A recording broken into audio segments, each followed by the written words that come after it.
नमस्कार दोस्तों, मेरा नाम है प्रवीण और आप देख रहे हैं पाविका फ्लूइड से इस चैनल को एक बार फिर से। तो आज मैं लेकर आपके लिए बहुत important topic again from the fluid machinery. This is from the chapter hydraulic machines. तो आज का जो ये टॉपिक है, this is specially degree of reaction for Pelton turbines and your reaction turbine, या फिर बोल सकते हैं क्या फ्रांसिस टर्बाइन के लिए। तो आज हम degree of reaction specially in दो केसेस के लिए निकालने वाले हैं। बट आगे बढ़ने से पहले अगर आपने मेरा चैनल सब्सक्राइब नहीं किया तो प्लीज आपसे बहुत बड़ी सी रिक्वेस्ट कि आप मेरा चैनल सब्सक्राइब कीजिए, लाइक एंड शेयर करना मत भूलिएगा, ताकि मैं इससे ही एजुकेशन वीडियोस आपके लिए हमेशा हर पल लेके आता रहूं। और इसी वीडियो के डिस्क्रिप्शन बॉक्स में अगर आप देखें तो आपको एक लिंक मिलेगा जहां से आप इसी चैप्टर यानी कि हाइड्रोलिक मशीन्स के दूसरे जो अलग अलग टॉपिक्स हैं, न्यूमेरिकल्स हैं, वो भी आपको मिल जाएंगे। साथ में अगर आप फ्लूइड मैकेनिक्स पढ़ रहे हैं तो उसके बहुत सारे वीडियोस आपको अलग अलग चैप्टर वाइज मिल जाएंगे विद सॉल्व न्यूमेरिकल्स। साथ में अगर physics, chemistry, maths 11th 12th class की पढ़ रहे हैं तो वो भी मिलेंगे। कमेंट कर सकते हैं कौन सा वीडियो चाहिए आपको। साथ में heat transfer, strength of metal के भी वीडियोस बहुत सारे मिल जाएंगे। तो ज्यादा वेट ना करते हुए आज हम स्पेशली देखने वाले हैं डिग्री ऑफ रिएक्शन। देखिए, डिग्री ऑफ रिएक्शन क्या होता है वो भी देख लेते हैं। ठीक है, इसका जो सिंबल होता है वो आर होता है। ठीक है, आप देख रहे हैं कि हमने एक कट पोर्शन बनाया हुआ है। ठीक है, देखिए एक काम करता हूं, एक टरबाइन बनाता हूं। ठीक है, तो ये हो गया हमारा सर्कल। ठीक है, ये हो गया हमारा सेंटर। ठीक है, तो यहां पे बहुत नंबर ऑफ सीरीज में आपका ये क्या बोलते हैं, ये वेन्स, कर्व्ड वेन्स अरेंज्ड हैं। ठीक है, क्लियर हो गया। ओके, तो हमने इसका इतना पार्ट क्या किया है, एक यहां पर मतलब हमारी ये जो कर्व्ड वेन है मैंने अरेंज कर दिया है, और ये जो है जिसमें ये कर्व्ड वेन्स अरेंज है उसको रनर बोलते हैं। ठीक है, और ये रनर बहुत हाई आरपीएम पे घूमता है। ठीक है, जस्ट बिकॉज ऑफ, क्योंकि आपका ये जो फ्लूइड है वो स्ट्राइक करता है आपके किसको, इस कर्व्ड वेन्स को, और निकल जाता है। ठीक है, तो आज हम डिग्री ऑफ रिएक्शन इसीलिए देखने वाले थे। तो डिग्री ऑफ रिएक्शन तो ऑलरेडी मैंने एक सेपरेट वीडियो बनाया हुआ है जिसमें हमने डेरिवेशन लिया डिग्री ऑफ रिएक्शन क्या होता है। ठीक है, ओके, तो सबसे पहले एक बार देख लेते हैं डिग्री ऑफ रिएक्शन होता क्या है। एक्चुअली ये एक रेशियो है, change in pressure energy upon total energy change, और ये सारी चीजें रनर के अंदर होती है क्योंकि फ्लूइड रनर के थ्रू ही गुजरता है। ठीक है, तो this is the change in pressure energy change, यानी कि रनर के अंदर जो भी प्रेशर एनर्जी में चेंज आता है, change in pressure energy inside runner upon change in total energy. वैसे देखिए, ये एक टाइप का रेशियो बोल सकते हैं या फिर एक टाइप का परसेंटेज है कि प्रेशर एनर्जी का क्या परसेंटेज है आपके टोटल एनर्जी चेंज से। ठीक है, प्रेशर एनर्जी में जो भी चेंज आया वो कितना परसेंटेज है आपके टोटल एनर्जी चेंज के। तो this is the change in total energy. अब ये टोटल एनर्जी किससे बनी है, ये pressure energy plus kinetic energy से बनी हुई है। चेंज इन टोटल एनर्जी, और ये सारी चीजें रनर के अंदर ही हो रही है। This is the inside runner. एक तरह का ये बोल सकते हैं कि आपका ये परसेंटेज है। ठीक है, अब अगर आपने थोड़ा गौर किया होगा, मेरा पिछला वीडियो डेफिनेटली देखिए जिसमें हमने डिग्री ऑफ रिएक्शंस कैलकुलेट किया था। ठीक है, तो ये जो आया था formula, that was your 1 minus v1 square minus v2 square upon 2gHGE।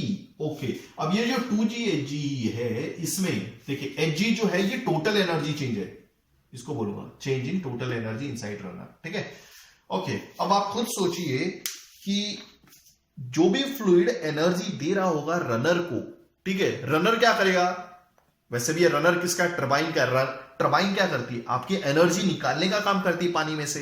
ठीक है, तो पानी की एनर्जी में, हाइड्रोलिक एनर्जी में जो भी चेंज आया है वो किसको खींचना है, वो तो टरबाइन को खींचना है। तो यही है ना वो चेंज इन टोटल एनर्जी जो बनी हुई है रनर के अंदर। प्रेशर एनर्जी का मतलब कॉम्बिनेशन होती है और ये काइनेटिक एनर्जी का कॉम्बिनेशन होती है, और ये किसको चूसना होता है, टरबाइन क्या करती है, पानी की एनर्जी को सोख लेती है। तो पानी की एनर्जी में जितना चेंज आया है, ठीक है, वो किसने ले लिया है, आपकी टरबाइन ने ले लिया है, वो एनर्जी टरबाइन ने ले लिया। तो यही है ना वो change in total energy inside runner. I hope आपको समझ आया होगा। ठीक है, तो दिस इज 2gHG को हम अच्छे से लिखेंगे। This is what v1 square, मेरा पिछला वीडियो देखिएगा जहां पे हमने ये निकाला था डेरिवेशन पूरा, v1 square minus v2 square, u1 square minus u2 square, okay, plus this is vr2 square minus vr1 square. अब आप देख रहे हैं यहां पर ये है हमारा, ये तो मैंने एक पीस बना दिया है। ठीक है, अब ये है हमारा इनलेट वेलोसिटी ट्रायंगल, ये है हमारा आउटलेट वेलोसिटी ट्रायंगल। तो अब हम देख लेते हैं। देखिए, सबसे पहले हम पेल्टन टरबाइन के लिए करते हैं। फॉर पेल्टन टरबाइन, ध्यान से देखिएगा, फॉर पेल्टन टरबाइन के लिए क्या क्या कंडीशंस है हमारे पास। आपको मालूम है जो इनलेट की प्लेट वेलोसिटी है वो बराबर होती है आउटलेट प्लेट वेलोसिटी के। दूसरा एक ये कंडीशन है। बी कौन सी कंडीशन है हमारी, दैट रिलेटिव वेलोसिटी जो होती है वो VR2 के बराबर होती है, VR1 is equal to VR2। ठीक है, ओके। तो अब मैं क्या करने वाला हूं, ध्यान से देखिए। तो अगर ये कंडीशन में देखिए, ये तो हमारी जनरल, ये जो थी हमारी जनरल कंडीशन थी, ठीक है। ये तो 2GHG की वैल्यू ये है, ठीक है, ओके। अब ये 2GHG, अब अगर हम पेल्टन टरबाइन के लिए R की वैल्यू निकालते हैं तो U1 इक्वल टू U2 हो जाएगा, VR1 इक्वल टू VR2 हो जाएगा। तो एक काम कीजिए, ये दोनों कंडीशंस यहां पे पुट कीजिए। U1 इक्वल टू U2 हो गया, मतलब इसे कैंसिल कर दिया। VR1 इक्वल टू VR2 हो गया, यानी कि VR2 इक्वल टू VR1 हो गया। तो VR1 कैंसिल हो गया, ये कैंसिल हो जाएगा, ये भी कैंसिल हो जाएगा। तो हमारा क्या बच जाएगा, V1 square minus V2 square. तो मैं क्या करूंगा, ये 2GHG की वैल्यू जो पेल्टन टरबाइन के केस में मैं यहां पर पुट कर देता हूं। तो ये है हमारा formula, V1 minus V1 square minus V2 square upon 2GHG। 2GHG क्या है, this is V1 square minus V2 square. तो आई होप आपको ये सेम ही दिख रहा होगा, तो ये भी कैंसिल हो जाएगा। So therefore this is 1 minus 1 is equal to 0। तो पेल्टन टरबाइन के लिए हमारा ये क्या आ जाता है, this is coming out to be 0। I hope आपको समझ में आ गया होगा। तो पेल्टन टरबाइन के लिए हमारा R क्या हो गया, 0 हो गया। क्लियर हो गया ये, चलिए। तो इसको मैं मिटा देता हूं। अब हम बात करेंगे हमारे रिएक्शन टरबाइन के बारे में। रिएक्शन टरबाइन की वैल्यू क्या होती है, ठीक है, क्लियर हो गया ये, ओके। चलिए, let me check everything is working fine. अभी तक 6-7 मिनट हुए हैं, सब कुछ फाइन चल रहा है, ओके। तो अब हम आएंगे फॉर किसके लिए, for your reaction, actual reaction turbine, actual reaction turbine. Clear हो गया, ओके। तो ध्यान से देखिएगा। अब देखिए, आउटलेट में आपका ये जो रिएक्शन टरबाइन है, आउटलेट में क्या बोलते हैं, आपका ये जो बीटा एंगल होता है, बीटा एंगल होता है, यानी कि एब्सोल्यूट वेलोसिटी, जिस वेलोसिटी से आपका ये फ्लूइड बाहर निकल रहा है, यानी कि कौन सी, एब्सोल्यूट वेलोसिटी से, ठीक है, ओके। अब ये जो एंगल बना रहा है विद रेस्पेक्ट टू बीट, मतलब ये जो भी एंगल बना रहा है बीटा, अगर ये बीटा 90 डिग्री आता है, देखिए मैं यही बोलना चाहूंगा कि रिएक्शन टरबाइन के लिए जो बीटा होता है जनरली, ठीक है, जनरली वो 90 डिग्री ही होता है। Beta is equal to 90 degree, ताकि जो V2 है, यानी कि जो वेलोसिटी, एब्सोल्यूट वेलोसिटी है, वो मिनिमम हो सके, ताकि वेलोसिटी इज मिनिमम हो सके। क्लियर हो गया, ओके। तो आई होप आपको समझ में आ गया होगा। तो अगर हम ये तो हमारा R का क्या है, जनरल फॉर्मूला है, क्या है ये हमारा जनरल फॉर्मूला है। तो सबसे पहले हम HE देख लेते हैं। ये HE क्या है, टोटल चेंज इन एनर्जी। क्या था ये जो टोटल एनर्जी चेंज है कि कितना काम किया गया पानी द्वारा 1 सेकंड में, यानी कि how much work is done पर सेकंड। कब, जब यूनिट वेट ऑफ फ्लूइड, पानी का जब यूनिट वेट स्ट्राइक करता है 1 सेकंड में। तो ये हमारे पास ऑलरेडी एक वैल्यू थी, 1/g is equal to VW1 U1 plus VW2 U2। Clear हो गया, ओके।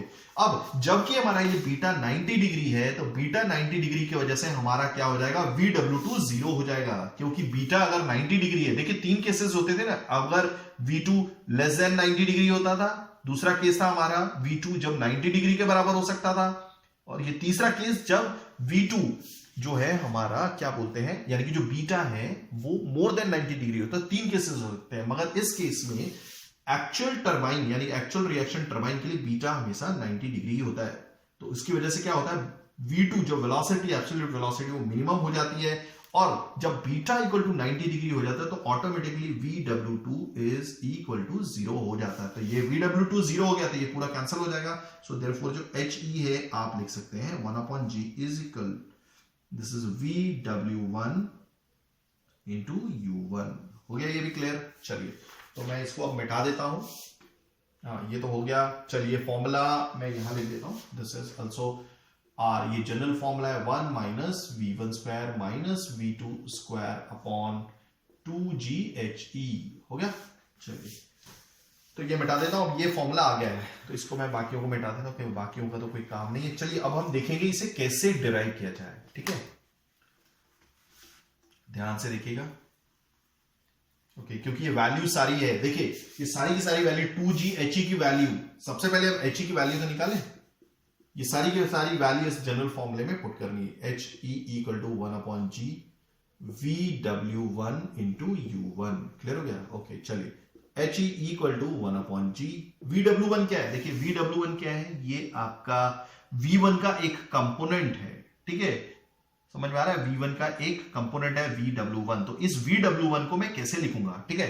अब इसमें क्या किया जाए, एक काम करता हूं, इस VW1 को लिखने के लिए मैं कौन से ट्राइंगल में आता हूं? आप देखिए VW1 कौन से ट्राइंगल में, ABC ट्राइंगल में है। तो एक काम करता हूं, ये मैं यहां पे लिखता हूं। तो इन ट्राइंगल, फिलहाल इसको मिटा देता हूं, इसका कुछ काम नहीं, ये तो हमने लिख लिया ऊपर, ठीक है।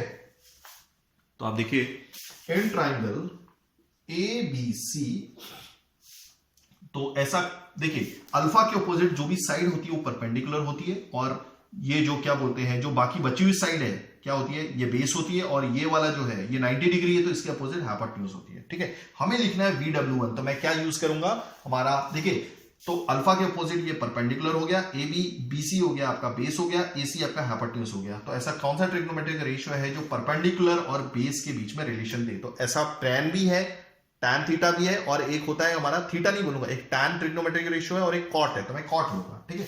सो देयरफॉर cot, अब एंगल कौन सा है, अल्फा है, क्योंकि ट्राइंगल ABC है ना, तो cot alpha is equal to, वैसे tan थीटा, tan क्या होता है, tan trigonometric ratio perpendicular upon base, ये हो जाएगा base upon perpendicular, okay. So base क्या हो गया हमारा, तो अल्फा के अपोजिट ये परपेंडिकुलर, तो बेस तो हमारा हो गया VW1, ओके। परपेंडिकुलर क्या हो गया, अल्फा के अपोजिट जो भी होगा परपेंडिकुलर होगा, यानी कि VF1, ठीक है। तो क्योंकि हमें VW1 की वैल्यू पुट करनी है ना, तो इसलिए VW1, ओके, तो ये यहां चला जाएगा, so therefore that will be VF1 cot alpha, ठीक है। सो यहां पर VW1 की जगह मैं क्या लिखूंगा, VF1 cot अल्फा, हो गया ये, ओके। अब बारी आती है U1 की। अब U1 को कैसे लिखोगे आप, U1 ये पार्ट है, ठीक है। U1 क्या होती है, आपकी इस प्लेट की इनलेट वेलोसिटी, तो वो कैसे लिखेंगे हम, ये CD, यानी कि CD को हम लिख सकते हैं इस CB माइनस DB। आई होप आपको समझ में आ रहा होगा, क्लियर हो गया ये, हाँ लगभग ऐसे ही लिखना है, ठीक है। लेट मी चेक, या ऐसे लिखेंगे हम, ठीक है। तो CD यानी कि U1 को कैसे लेंगे, देखिए इतना पार्ट CD आपका U1 है, तो ये कैसे आएगा, VW1 में से आप VRCI माइनस कर दे, DB को लिखा है VRCI1, एक्चुअली में ये जो है AD जो है ये आपका रिलेटिव वेलोसिटी है। रिलेटिव वेलोसिटी TD होने की वजह से कितने एंगल पे, थीटा, तो इसका एक कंपोनेंट होता है VRCI, तो इतने में से मैं VRCI माइनस कर दूंगा, तो दैट विल बी U1। तो मैं यहां पे लिख देता हूं that VW1 minus VRCI, clear हो गया, ठीक है। फिलहाल मैं इसको मिटा देता हूं, इसका काम तो हो गया हमारा, चलिए। So therefore HE equal to 1/g VF1 cot alpha. अभी आपने देखा था कि VW1 को हमने ये लिखा था, यहां पर ऑलरेडी एक और V1 आ गया है, मींस VW1 आ गया, तो इसको भी मैं क्या लिखूंगा, VF1 cot अल्फा लिख दूंगा, माइनस VRCI। VRCI क्या है, आप देखेंगे VRCI जो कंपोनेंट है ये ट्राइंगल ABD में है। तो अब अगर इस कंपोनेंट को लिखना है VRCI को, तो थीटा के अपोजिट जो होगा, हम बड़े ट्राइंगल में नहीं है, छोटे ट्राइंगल में ABD, तो थीटा के अपोजिट ये परपेंडिकुलर है, ये बेस होगा, तो ये हाइपोटेन्यूज होगा AD, ठीक है। तो मैं कौन सा ट्रिग्नोमेट्रिक, मतलब पहले सबसे पहले हम छोटे ट्राइंगल में आ जाते हैं, इन ट्राइंगल ABD, क्लियर हो गया, ओके। तो VRCI जो है ये बेस है, तो समझ में आ रहा है, ये बेस है और ये परपेंडिकुलर, थीटा के अपोजिट ये परपेंडिकुलर। तो कौन सा ट्रिग्नोमेट्रिक रेशियो है जो परपेंडिकुलर और बेस का रिलेशन, जो एक tan है, cot है, तो इसमें भी हम cot लेंगे, ठीक है। सो देयरफॉर cot, और एंगल कौन सा, theta, so cot theta is equal to base upon perpendicular, perpendicular upon base tan होता है, ठीक है। सो देयरफॉर बेस क्या है हमारा, बेस VRCI, क्योंकि उसी की तो वैल्यू चाहिए हमें। परपेंडिकुलर क्या है, VF1, ठीक है। सो अगर मुझे VRCI की वैल्यू चाहिए, so that will be ये इधर चला जाएगा, so therefore this is VF1 cot theta. Let me check, let's change my this one, let me change my this, yeah, this is working fine, ठीक है। Let me check how much is the time right now, fine, okay, no problem। तो VRCI is can be written as VF1 cot theta, तो यहां पे लिख देता हूं, that is your VF1 cot theta, clear हो गया। चलिए ये भी हो गया पूरा क्लियर, और ये छोटा ब्रैकेट, ठीक है।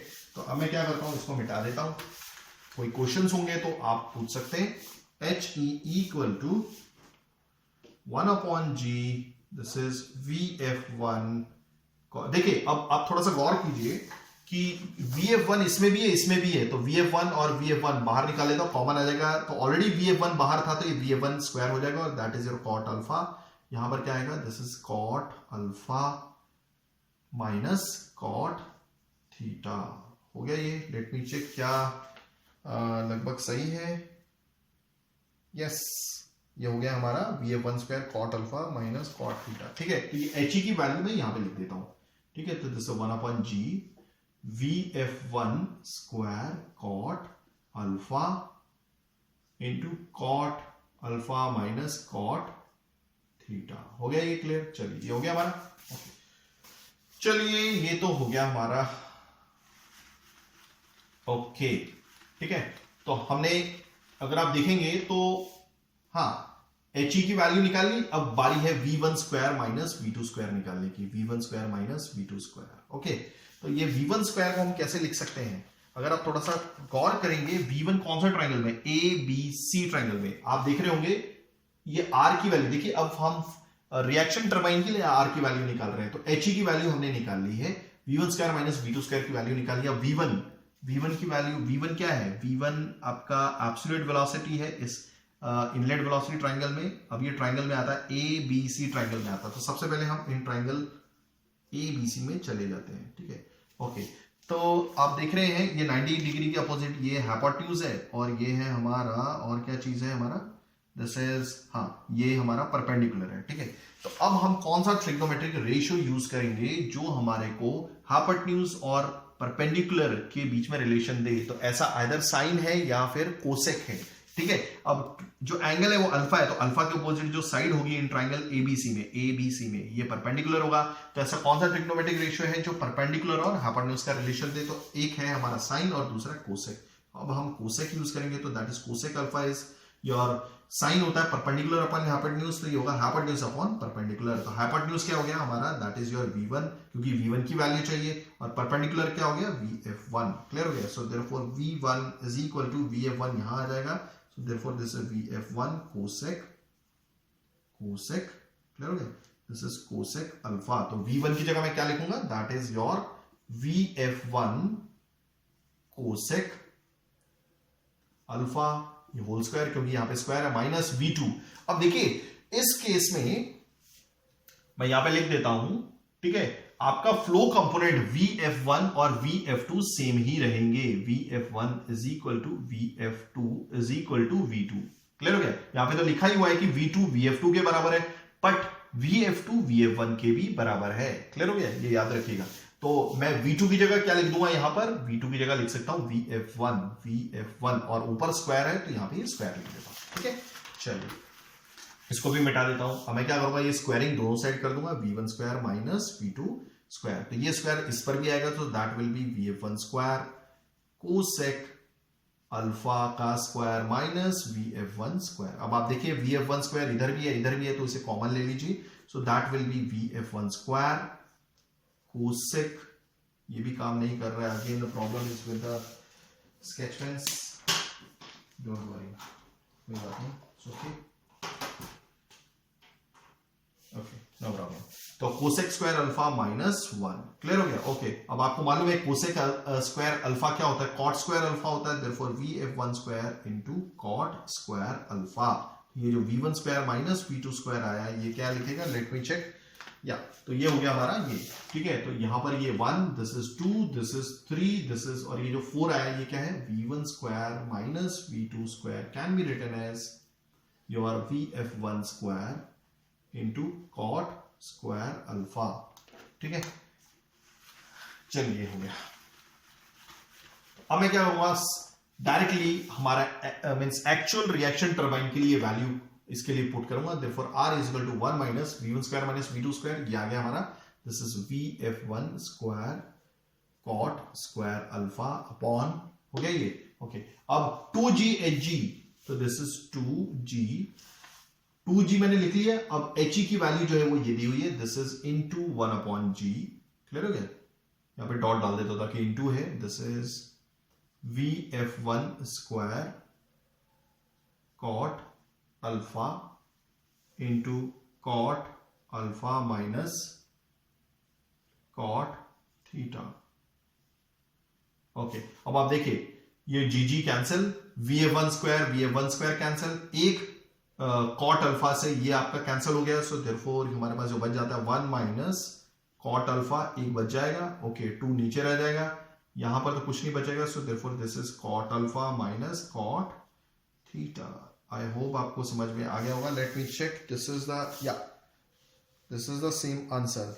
तो अगर आप ऐसे ही एजुकेशन वीडियोस चाहते हैं तो please do try to comment, मैं पूरी कोशिश करूंगा टाइमिंगली वीडियोस लेके आने की। थैंक्स फॉर वॉचिंग, धन्यवाद, थैंक यू। एक चीज मैं लास्ट में बता देना चाहता था, ये जो कोसेक स्क्वायर अल्फा आपने देखा था ना, कोसेक स्क्वायर अल्फा -1 कुछ ऐसी था, हाँ, इसको हम कॉट स्क्वायर अल्फा लिख सकते हैं, ठीक है। ये हमारी आइडेंटिटी है। तीसरी identity sine square theta plus cos square theta equal to 1 plus tan square theta equal to sec square theta, and your this 1 plus cot square theta equal to cosec square theta. तो I hope आपको सारी चीजें समझ में आ गई होंगी। Thanks for watching, धन्यवाद, thank you.